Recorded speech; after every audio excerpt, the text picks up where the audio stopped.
do you want Republican voters in the city to vote in the upcoming mayoral election? Should they vote for Eric Adams? Should they vote for Sliwa? Should they pick someone else? Look, number one, you have a communist running, and you shouldn't vote for him. He's a disaster. He's leading. He's got the Democrat nomination because that shows you where the Democrats have gone. When I see a communist who has actually gotten a Democrat, pretty much gotten the Democrat nomination, they also went to that new form of voting, which is a beauty. You go in there in third place, you come out in first. That's that form of voting that they have gone to. You know what I'm talking about. It's not too good.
He actually wants to take over the grocery stores of John Catsimatidis, who's a great guy, a rich guy, grocer, does a good job, wants to take over. He actually called me the other day. He's concerned his stores are going to be taken from him, and they won't be run like John runs them, believe me. He runs a good operation, but he actually said he wants to run his own grocery stores.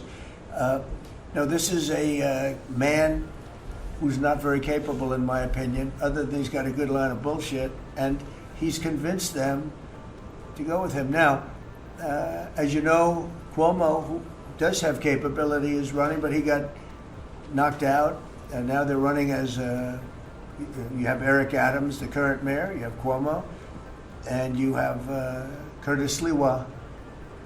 And Curtis runs every 4 years. He seems to be a fixture on the running scale.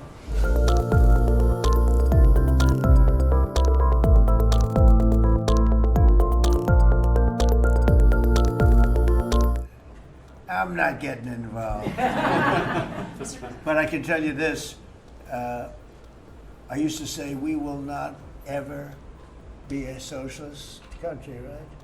Well, I'll say it again. We're not going to have, if a communist gets elected to run New York, it can never be the same, but we have tremendous power at the White House to run places when we have to. We could run D.C. I mean, we're looking at D.C. We don't want crime in D.C. We want the city to run well.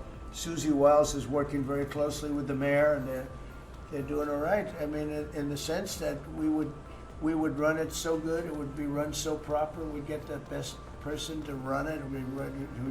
The crime would be down to a minimal, would be much less. And, you know, we're thinking about doing it, to be honest with you. We want a capital that's run flawlessly, and it wouldn't be hard for us to do it. And we've had a good relationship with the mayor, and we're testing it to see if it works. But New York City will run properly. We're going to bring New York back. I love New York. You know, I loved New York for a long time. Then we had a bunch of crooked people in there. You have an attorney general who's a total stone cold crook, New York State, Letitia James, a total crook. All they do is want to go after political opponents. They do what's ever expeditious for them. She's the one that took out Cuomo because she wanted to run for governor, and then she ended up getting 1% of the vote. She polled at 1%, she dropped out, went back to attorney general. You have a lot of crooked things going on in New York. We're going to straighten out New York. Maybe we're going to have to straighten it out from Washington. But when I see a communist who has actually gotten a Democrat, pretty much gotten the Democrat nomination, they also went to that new form of voting, which is a beauty. You go in there in third place, you come out in first. That's that form of voting that they have gone to. You know what I'm talking about. It's not too good. We're going to do something for New York. I can't tell you what yet, but we're going to make New York great again also. We're going to make it great again with the country. What we've done in this country in the last 6 months, nobody has ever seen it. And I told the story. The King of Saudi Arabia is over there. They gave us $5.1 trillion between Saudi Arabia and UAE, Qatar. 3 stops, $5.1 trillion coming into our country as an investment, biggest investment ever made. And it's all going to good stuff. I mean, all real, big, good stuff. Energy projects, big, big things. But they all 3 told me essentially the same thing. We thought your country was dead. And now you've got the hottest country in the world. We're right now riding the hottest country. We all, and you can all be proud of it. We're in the hottest country. This is the hottest country in the world. There's nobody close.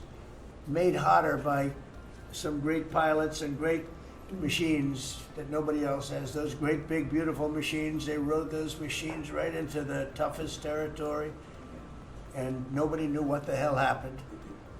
And then they hit their targets perfectly, and it was complete and total obliteration. And that's why that war ended, Steve. They told me that's why the war ended. The war ended when they saw that, it was over. And we're very proud of it. But we have the hottest country in the world right now, from a country that was close to dead. And if I didn't win, if you would have had the other person win, we all know who she is, whether it was she or Biden. They're the same.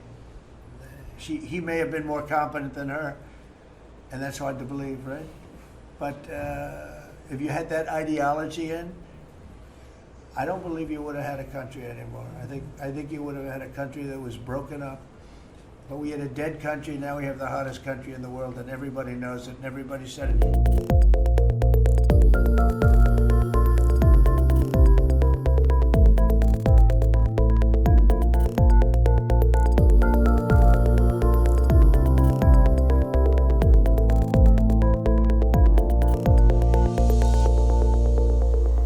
Now, while I was away, socialist Zohran Mamdani won the Democratic New York City mayoral primary, and he's as radical as it gets. His track record includes calling to defund the police. He's clearly anti-Israel, sparking serious concerns for the Jewish community in New York if he is elected mayor.